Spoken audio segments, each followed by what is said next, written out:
O demonya, pagtanggol mo na si Bongbong, bilisan mo. Mauubusan na kayo ng tangang supporter nyo. Yung mga kabangag nyo.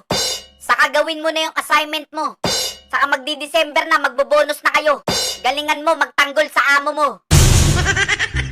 Patid ko na nagdadrag siya! Diba? Batid mo? Samantalang nandiyan ang test ng St. Luke, sinabing hindi. So muli mga ka-clear, alam nyo yan. Sige, kaya mo yan.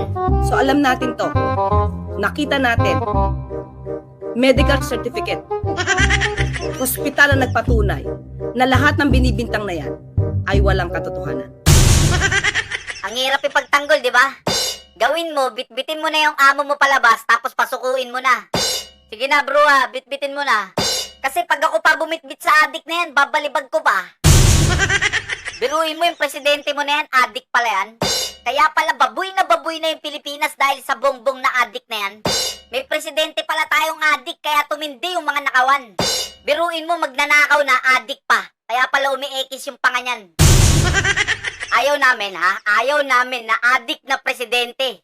Yung nagbunyag yung mismong ate. Halimbawa, pasahero kami.